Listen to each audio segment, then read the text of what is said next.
로마서 9장 1절에 3절 성도의 결의 사랑 이런 제목으로 하나님 말씀을 함께 나누도록 하겠습니다. 자, 합독하겠습니다. 전체 말씀 시작. 내가 그리스도 안에서 참말을 하고 거짓말을 아니하노라. 나에게 큰 근심이 있는 것과 마음에 그치지 않는 고통이 있는 것을 내 양심이 성령 안에서 나와 더불어 증언하노니 나의 형제 곧 거룩의 친척을 위하여 내 자신이 저주를 받아 그리스도에게서 끊어질지라도 원하는 바로라. 아멘. 우리의 마음밭을 위해서 기도하겠습니다.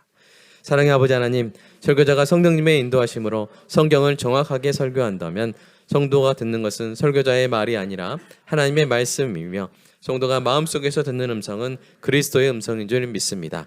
설교 듣는 일에 제일 되는 목표는 내 자의 욕구를 만족시키는 것이 아니라 나의 관심을 하나님께 합당하게 돌려서 하나님을 보고 기뻐하여 하나님께 영광을 돌리는 것임을 고백합니다. 이제 설교를 통해 오늘 나에게 주시는 하나님의 말씀을 받을 때 내 마음이 옥토가 되게 하시고 성령님의 조명하심으로 오해 없이 겸손하게 받아 회개할 것은 회개하고 위로받을 것은 위로받고 배워야 할 것은 배움으로써 100배의 열매를 맺게 하소서. 예수님의 이름으로 기도합니다. 아멘. 교회가 거의 꽉 찼습니다. 1989년 10월 9일 오후 2시 30분 동독 라이프치히에 위치한 니콜라이 교회 관리인이 크리스찬 피러 목사님에게 흥분한 목소리로 소리쳤습니다.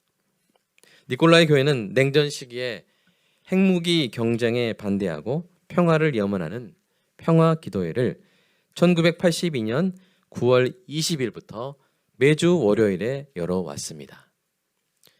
예배당 안쪽 한번 볼까요? 이렇게 큰 교회죠.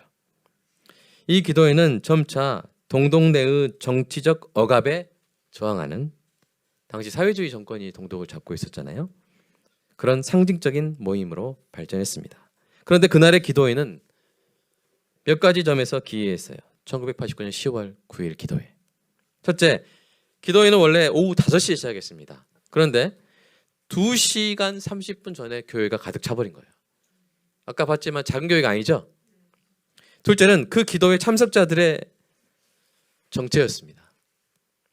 원래 니콜라이 교회의 평화 기도회에는 동독의 평화와 자유를 염원하는 성도와 시민들이 참여했는데 그날은 당시 동독의 여당이었던 사회주의 통일당 당원들이 자리를 채운 것입니다. 그들은 니콜라이 교회가 평화 기도회를 통해 반국가적 행위를 한다고 의심했어요. 특히 이날은 긴장이 최고조로 달했던 날로 동독 정권이 시민들의 시위를 폭력적으로 진압할 위험이 컸습니다. 당시 10월 7일은 동독 건국 40주년 기념일이었고 동독 정권이 체제 유지를 위해 강경한 태도를 보이고 있었기 때문입니다. 실제로 10월 7일과 10월 8일에 이미 라이프치히와 다른 도시에서 시위하던 시민들이 동독 기동경찰에 의해 무자비한 폭행을 당하고 무수히 체포된 상황이었죠. 그런데 왜 그 살기등등한 사회주의 통일당 당원들이 평화 기도회에 참석한 것일까요? 그들은 당의 명령을 받아 자신들이 니콜라이 교회 예배당 자리를 다 차지해버림으로써 성도와 시민의 참여를 막으려고 한 것입니다. 피러 목사님은 제보를 통해 이 사실을 알고 있었습니다. 평화 기도회를 방해할 의도로 예배당을 점거한 비밀 경찰들과 당원들을 그가 어떻게 대했을까요? 놀랍게도 그는 그들을 환영하고 예수님의 말씀을 전했습니다. 그리고 그 어떤 선동에도 휩쓸리지 말고 평화를 위해 비폭력을 지켜줄 것을 강력하게 당부했습니다. 그날 평화 기도회는 놀랍게도 조용하고 매우 집중하는 분위기로 진행이 되었습니다. 기도회를 방해하려고 했던 사회주의 통일당 당원들이 오히려 그동안 정권이 교회에 대해 심어준 오해를 떨쳐내는 시간이 돼버린 거예요. 그리고 예수님의 사랑과 은혜에 귀를 기울이게 되었습니다. 여러분 이런 사회주의 당원들을 어떻게 교회로 막 오라고 하겠어요? 초대해도 안 오겠죠? 근데 본인들이 와서 앉아 있는 거예요. 피로 목사는 그들을 교회로 이끌어 복음을 듣게 하신 하나님의 신묘막측하심에 감탄을 했습니다. 기도회가 끝나고 교회 문이 열렸습니다. 교회 마당과 주변 거리에 만여 명의 시민들이 기다리고 있었습니다. 그들 손에 뭐가 들려 있었을까요? 초가 들려 있었어요. 여러분, 초를 들고 시위를 하려면요, 한 손으로 할 수 있어요, 없어요? 없어요. 왜냐하면 한 손은 초를 들고 다른 손은 바람을 막아야 돼요. 촛불이 꺼지지 않게. 그러니까 돌이나 몽둥이를 들 수 있어요, 없어요? 없어요. 촛불은 비폭력을 의미했습니다. 어느새 7만여 명의 시민이 그 어떤 폭력도 거부하고 오직 촛불과 기도로 행진했습니다. 이 촛불과 기도가 동독 정권의 허를 찔렀죠. 그들은 폭력적인 시위대를 무자비하게 진압할 만반의 태세를 갖추고 있었습니다. 시민들을 후려치고 총으로 쏠 태세를 갖추었죠. 시위대 속에 폭력 사태를 유발할 뿌락지들도 심어놨습니다. 그러나 그 모든 계획이 수포가 되자 동독 비밀 경찰들이 자발적으로 퇴각을 했다고 합니다. 이 일이 동독 전역에 있던 사람들을 연합시켰습니다. 동독을 떠나려고 했던 사람들, 정권에 저항했던 사람들, 성도들, 그리고 비밀 경찰들과 동독 사회주의 통일당 당원들까지도 다 하나가 되게 했습니다. 동독 교회가 결례를 그리스도의 십자가 사랑으로 하나 되게 한 것입니다. 이 사건은 요즘처럼 우리나라가 극심한 혼란과 갈등으로 고통받고 설상가상으로 교회가 미움받는 시대, 작지 않은 희망의 메시지를 던져줍니다. 과거의 교회가 현재의 교회를 돕는 것이죠. 오늘 본문은 1989년 동독교회에서 일어난 일이 36년 후인 오늘 한국교회에도 일어날 수 있는 원동력이 무엇인지 알려줍니다. 뭘까요? 궁금하시죠? 오늘 말씀을 전할 때 성령님의 조명하심으로 그 원동력을 저와 여러분이 함께 깨닫고 우리 결의에 복음과 평화를 선물할 힘을 얻는 은혜가 있기를 간절히 소망합니다. 사도 바울은 로마서 8장에서 하나님의 은혜로 복음을 믿어 우리 주 예수 그리스도를 영접한 성도가 얼마나 놀라운 사랑과 복락을 누리는지를 웅장하고 아름답게 선포했습니다. 그 어떤 것도 우리를 우리 주 그리스도 예수 안에 있는 하나님의 사랑에서 끊을 수 없느니라. 그 선포를 들으며 우리는 놀라고 기뻐했습니다. 그런데 9장 1절에 들어서자 바울의 어조가 완전히 바뀝니다. 그는 큰 기쁨으로 노래하다가 돌연히 큰 슬픔으로 울부짖습니다. 오늘 본문을 우리말 성경 번역으로 다시 읽어볼까요? 시작. 나는 그리스도 안에서 진실을 말하고 거짓말을 하지 않습니다. 내 양심이 성령 안에서 내게 이것을 증거합니다. 곧 내게 큰 근심이 있다는 것과 내 마음에 끊임없는 고통이 있다는 것입니다. 갑자기 뭘 말해요? 나에게는 슬픔이 있습니다. 나에게는 비통함이 있습니다. 그런데 그것이 끊임이 없습니다. 하나님의 사랑이 끊임이 없다고 말한 사도 바울이 바로 이제 내 마음의 고통이 끊임이 없다고 이야기하는 것이죠. 어찌된 일일까요? 그는 왜 로마서 8장의 큰 기쁨과 환희에서 급변하여 큰 슬픔과 비통을 토로하는 것일까요? 왜냐하면 그가 그의 동족, 그의 결여인 유대인들을 사랑하는데 그들이 하나님의 선물을 거부하고 있기 때문입니다. 우리도 그렇지 않습니까? 나는 너무 좋은 것을 은혜로 누리고 있는데 내가 사랑하는 사람이 그것을 거부하고 있다면 얼마나 마음이 아프겠습니까? 오늘 예원이 하은이는 너무 행복한 거예요. 왜요? 내가 사랑하는 사람이 함께 이 선물을 받고 있잖아요. 아멘. 성현이도 행복하죠? 제가 혹시 다 언급 다 못해도 이해해 주시기 바랍니다. 우리 구상국 사님 행복하시죠? 우리 연희 공주님 행복하시죠? 제가 다 언급 못해도 섭섭해하지 마시기 바랍니다. 여러분, 그래요. 우리는 사랑하는 사람이 내가 누리고 있는 좋은 것들을 못 누리고 있으면 마음이 기쁜 게 아니라 슬플 때가 있어요. 이것이 내가 주님께 누리는 그 기쁨과 이 슬픔이 묘하게 공존합니다. 너무 묘해요. 너무 행복한데 그 사람 생각하면 마음이 아파요. 지금 사도 바울의 마음이 그런 거예요. 사도 바울은 3층까지 올라갔다 했잖아요. 그 하나님의 천국을 경험해서 너무 행복한데 이걸 너무나 어리석게도 거부하고 있는 유대인들, 자기 동족들 생각하면 더 아픈 거예요. 여러분, 유대인들이 바울에게 잘해줬기 때문에 바울이 유대인들을 사랑한 거예요? 아니에요. 정반대입니다. 그들은 바울을 미워했습니다.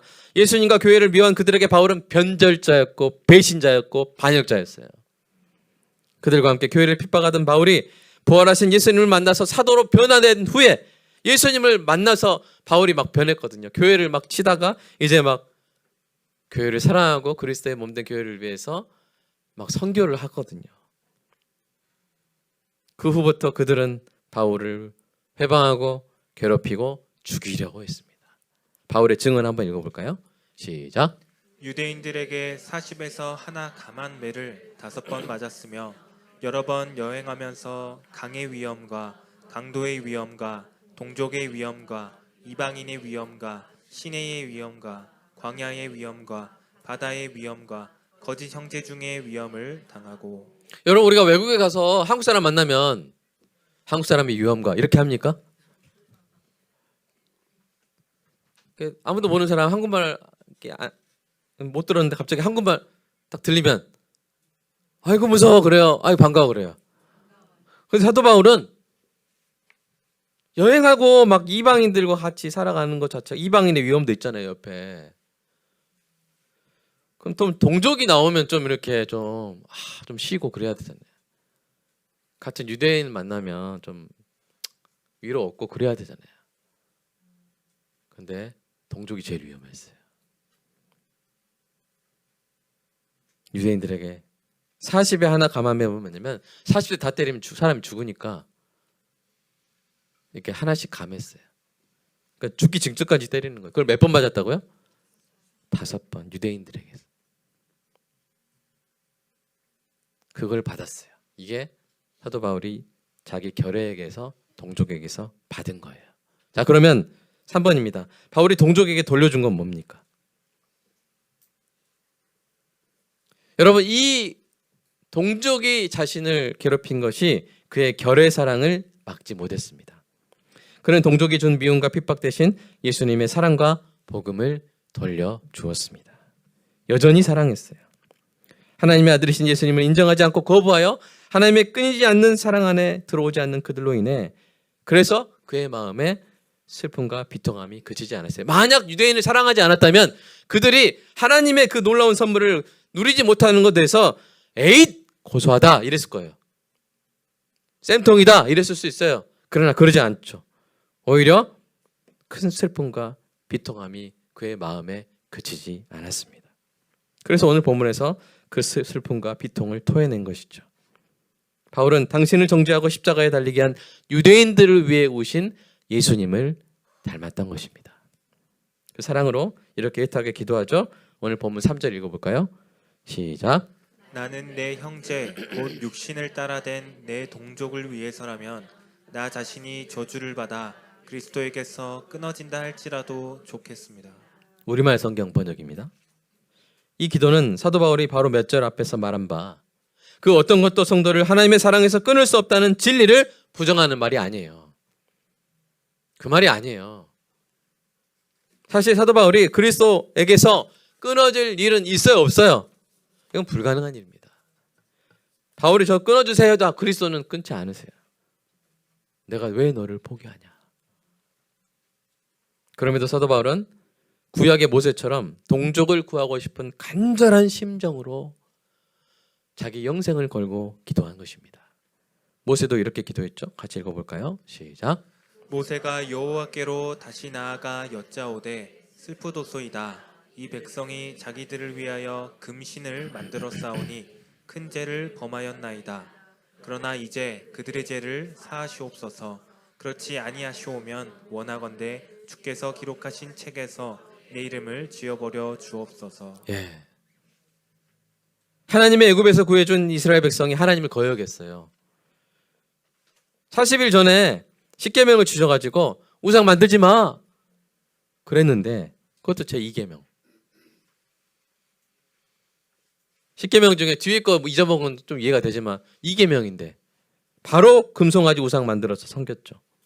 그래서 하나님이 이스라엘 백성을 진멸하고 모세 내가 너로 새로 시작해서 너로 큰 나라 되게 할게 라고 하신 거예요. 근데 모세가 예 알겠습니다. 그럼 제가 새로운 아브라함이 되는 거네요. 영광입니다. 그랬어요? 아니요. 근데 그러지 않았어요. 모세는 오히려 너무 자기 결례를 사랑하기 때문에 이렇게 기도한 거예요. 그러지 아니하시면 원하건대 주께서 거룩하신 책에서 내 이름을 지워버려 주시옵소서. 이 말도 이 기도도 하나님이 생명책에 기록하신 성도의 이름을 지워버릴 수 있다는 말을 하는 게 아니에요. 모세가 자신의 영생을 걸 정도로 이스라엘 백성을 사랑하는 마음으로 드린 필사적인 기도인 것입니다. 사도 바울은 모세처럼 동족에게 그들을 위한 간절한 사랑의 간구를 돌려준 것이죠. 설교를 맺겠습니다. 사랑하는 여러분, 여러분은 오늘날 한국교회가 받는 미움과 조롱을 아실 것입니다. 우리 교회를 위해 이 땅에 온 선교사님들의 희생과 헌신, 예수님의 사랑으로 교회를 섬겨온 한국교회의 발자취는 잊혀지고 일부 개신교를 저칭하는 이단과 사이비의 오물을 함께 뒤집어 쓴 것과 우리 세대의 잘못으로 인해 비난을 받는 참으로 안타까운 현실입니다. 그러나 그럼에도 우리는 사랑해야 합니다. 우리 교회를 사랑해야 합니다. 교회를 미워하여 복음을 멀리하는 사람이 많은 만큼 더 큰 슬픔과 비통함으로 그들을 위해 기도해야 할 줄로 믿습니다. 우리가 알고 누리게 된 하나님의 사랑이 놀라운 만큼 더 간절하게 기도해야 합니다. 또한 주님의 사랑과 평화의 말씀을 실천해야 할 줄로 믿습니다. 바울이 자신의 사역을 방해하고 박해한 자기 교회를 끝까지 사랑한 것처럼 동독교회가 동독 정권과 여당 당원들의 미움과 비난을 받았으나 결국 그들에게 그리스도의 사랑과 평화를 선물한 것처럼 우리도 그래야 합니다. 그 사랑으로 우리 교회의 가장 큰 선물을 안겨줘야 합니다. 지금은 그 선물을 거부할지라도 언젠가 그 선물을 받고 그것이 얼마나 귀한 것인지 알게 될 날이 오게 될 줄로 믿습니다. 서두에서 말씀드린 동독 라이프치히시에 위치한 니콜라이 교회의 평화기도회와 1989년 10월 9일에 비폭력 오려 시위가 동독 전국으로 확산하였습니다. 그리하여 한 달 후인 89년 11월 9일 베를린 장벽의 붕괴와 이듬해인 1990년 10월 3일 독일 통일로 이어지는 결정적 계기가 되었습니다. 이 일에 대해 피러 목사가 자서전에 기록했습니다.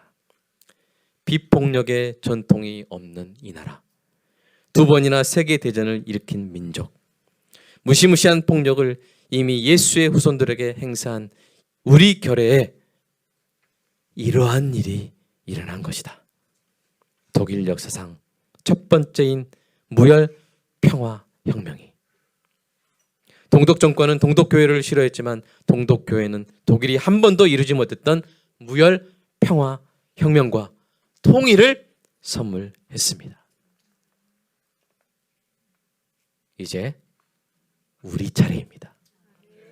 우리 한국교회도 동독교회처럼 우리 교회를 계속 사랑하여 우리 주 예수 그리스도의 복음과 평화를 선물하는 은혜가 있게 해달라고 이 시간 함께 기도하겠습니다. 사랑의 주님, 하나님, 우리나라의 현재 상황을 아시지요. 권력기관의 곳곳마다 곡학 아세하는 자신이 배운 것과 신념을 꺾고 이신과 이익과 자기 자신의 안위를 위하여 부끄러운 결정을 하는 사람들로 가득 찬 이 땅을 불쌍히 여겨 주시옵소서. 한 사람의 잘못된 결정이 수천만의 국민들의 마음을 힘들게 하고 수조의 비용을 발생시키는 나라가 망해갈 것 같은 이 안타까운 현실 속에서 주님, 한국교회마저 미움과 조롱을 받고 있습니다. 하나님, 정체적인 어려움 가운데 있는 우리 교회를 붙들어 주시옵소서. 주님께서 일제 압제 속에서도 구해주시고 그 3.1절에 교회들이 앞장서서 대한독립 만세를 외치며 그 교회들이 핍박을 당하면서도 하나님, 이 나라를 지키기 위해서 수많은 성도들이 피를 뿌린 것 주님, 우리가 압니다. 주님, 그리고 그 지독한 한국전쟁을 겪으며 쓰레기통이 되었다고. 그런데 그 가운데 우리나라가 부흥하여 마치 쓰레기통에서 피어난 장미처럼 놀라운 한강의 기적을 이루었다고 세계 만민들이 그렇게 찬사한 나라인데, 주님, 동아시아와 전세계에 많은 선교사를 보내며 전세계 재난의 현장마다 한국에서 오는 그 구호품으로 주님의 사랑을 전하는 그런 우리 한국교회인데, 하나님, 주님, 동방의 촛불로 이끌음 받으며 이 땅에 동아시아의 또 동남아시아의 선교기지로 쓰임받는 우리 교회에 촛불을 옮기지 말아주시고 계속 우리 교회를 붙들어주사 하나님, 한국교회가 스스로 다시 태어나게 하시고 새롭게 만들어주사 주여, 동독교회가 그런 것처럼 사도바울이 그런 것처럼 끊이지 않는 교회 사랑으로 말미암아 마침내 교회 자기 동족의 놀라운 하나님의 구원의 선물과 평화를 선물하는 주님, 그런 은혜가 있게 하여 주시옵소서. 주여, 니콜라이 교회를 통해서 아버지 하나님, 베를린 장벽을 무너뜨리시고 동독을 서독과 함께 통일시키신 그 놀라운 역사의 에너지를 주님, 우리 교회도 부어주시고 우리 한국교회에 부어주사 주여, 교회가 희망이 되게 하시고 교회가 예수 그리스도의 사랑과 평화를 우리나라에, 우리 교회에, 우리 민족에 주여 선물하는 놀라운 기적을 다시 한번 보게 하여 주시옵소서. 주여, 간절히 소망하고 간절히 기도하오니 주여, 이 바울의 결의 사랑을 우리도 본받게 하여 주시옵소서. 피로 목사님의 결의 사랑을 우리도 본받아 주여, 한국 교회가 우리 교회를 살리는 놀라운 하나님의 도구가 되게 하여 주시옵소서. 주님, 감사합니다. 하실 줄 믿사오며 예수님의 이름으로 기도드리옵나이다. 아멘. 사랑의 주님, 감사합니다. 오늘날 우리 교회에도, 우리 한국교회도, 우리 교회에도 그리스도의 놀라운 사랑과 평화가 이루어지게 하여 주시옵소서. 사회 곳곳마다 정직한 하나님의 사람들이 일어나게 하여 주시고 용기 있는 자녀들이 일어나게 하여 주시고 이 나라가 체질적으로 변화되게 하여 주시옵소서. 저희가 물같이, 공의가 하수같이 흐르게 하여 주시옵소서. 하나님의 나라가 확장되게 하여 주시옵소서. 한국교회가 욕먹고 비난받고 조롱당하는 것이 아니라 오히려 동독교회처럼 그리스도의 사랑과 평화와 정의를 선물하는 복의 근원이 되게 하여 주시옵소서. 그렇게 하실 줄로 믿습니다. 니콜라의 교회 평화기도회가 1, 2년 했던 것이 아니라 7년을 했고 어떤 때는 그 참석자가 6명밖에 되지 않았다는 사실을 읽었습니다. 그때 목사님에게 한 성도가 평화기도회 이제 멈추실 건가요? 라고 물었을 때 목사님이 아니요, 두세 사람이 있어도 하나님이 함께 하신다 하면서 그 평화기도회를 끝까지 함께 했던 그 역사적 사실을 봅니다. 주님, 절망하지 말게 하여 주시옵소서. 반드시 하나님은 우리 한국교회를 사용하실 줄로 믿습니다.